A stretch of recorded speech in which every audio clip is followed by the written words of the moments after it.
বাদল চৌধুরী রায় আদালত ওনার bell পিটিশনটা reject করে দিয়েছেন। গতকালকে আমাদের বাদল চৌধুরীর পিটিশনটা হিয়ারিং করেছিল আমাদের অরিন্দম ভট্টাচার্য মহাশয়। উনি যে পয়েন্টগুলি তুলেছেন আদালত সেগুলি বক্তব্যে বেল পিটিশনের বক্তব্যে রেখেছে, ওনার রিজেক্ট পিটিশনে রেখেছে, কিন্তু এগুলি জাস্টিফাইড হয়নি। যে একটা লোক ওর 75 দিন হয়ে গেছে কাস্টডিতে আছে, উনি অসুস্থ, জীবিত আছে, কিন্তু তারপরেও কোর্ট এই কনসিডার করেননি।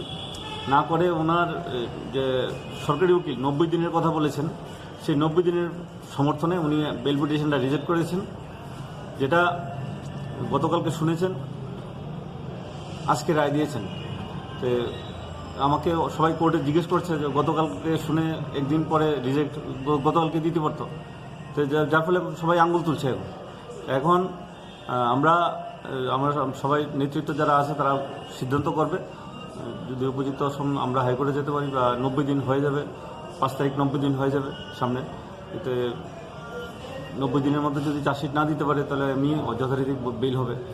পাশাপাশি যদি একজন আসামি অলরেডি বেলে চলে গেছে, এই কেস থেকে একজন প্রিন্সিপাল রিকোয়েস্ট বেলে চলে গেছেন, তাহলে এখন আর বিষয়টা যে কাস্টডিতে রেখে যে কাস্টডি ট্রায়ালে পিটিশন দেবে সেই সারমর্ম নেই, বিষয়বস্তু মানে জোরালো যুক্তি নেই। এখন যে আজকে বাদল চৌধুরী মহাশয়কে আদালত যে বেল অর্ডারটা দিয়েছে, আমরা খুশি না। আমরা উপরের কোর্টে যাব বা পরবর্তী সিদ্ধান্ত নেব। গতকালকে 21 তারিখ ছিল, 21শে জানুয়ারি ছিল, আমাদের 75 দিন ছিল উনি কাস্টডিতে আছেন বাদল চৌধুরী মহাশয়। এখন উনি জীবিত আছেন, অসুস্থ। সেই অবস্থায় 75 দিনের মাথায় আমাদের বেল পিটিশনটা হয়েছিল। আমাদের যে কলিগ ব্রাদার অরিন্দম ভট্টাচার্য মহাশয়, উনি বেল পিটিশনে যে যুক্তিগুলি দাঁড় করিয়েছিলেন, যেগুলির মধ্যে আছে যে 75 দিনের মানে ব্যাপারটা আছে, প্লাস ওনার অসুস্থতার ব্যাপারটা আছে, কিন্তু কোর্ট এগুলি পয়েন্ট আউট করেছে, কিন্তু এগুলি জাস্টিফাইড হয়। আমরা অর্ডারটা দেখেছি, দেখার পরে আমরা সিদ্ধান্ত নেব এখন, যে আমরা উপরের কোর্টে কি বেল পিটিশন হবে না, আবার 90 দিন হয়ে যাবে এখন 5ই ফেব্রুয়ারি। উপরে আমরা যারা নেতৃত্ব আছে ওরা সিদ্ধান্ত নেবেন, নিলে পরে আমরা সেভাবে কাজ করব। আর পাশাপাশি যে আইনের ধারা মোতাবেক এটা পুরো বেল দেওয়ার মতোই পরিস্থিতি ছিল, কিন্তু আদালত কী কারণে বেল দেয়নি, জাস্টিফাইড হয়নি। যে আদালত বলেছে যে 90 দিনের মধ্যে চার্জশিট দিতে পারে, তার জন্য 90 দিন পরে মানে 90 দিনের বিবেচনা করে তাই বেলটা রিজেক্ট করেছে।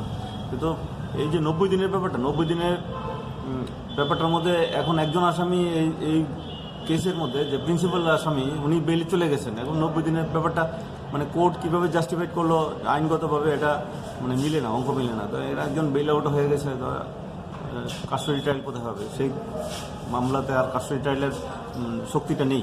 এখন একজন যেহেতু চলে গেছেন, এটা আপনারাও বুঝবেন, জনগণ বুঝবেন, যে একজন আসামি বেলে চলে গেছে, এখন কাস্টডি ট্রায়াল পুলিশে সেই কাস্টডি ট্রায়ালের কথা বললে আর হবে না।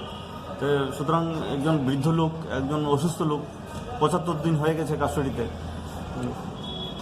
ওকে বেল দিতে পারতাম। আর এখন আমরা নেক্সট ডেট এখন 5ই ফেব্রুয়ারি আবার রেখেছে, 5ই ফেব্রুয়ারি আবার বেল পিটিশন হবে। এটা 5 তারিখ রেখেছে, 5ই ফেব্রুয়ারি, 90 দিন হয়ে যাবে। এখন কি দিনে সুস্থ আছেন? এখন দিনে সুস্থ হলে তো জেলেই চলে যেত, অসুস্থ জীবিত আছে।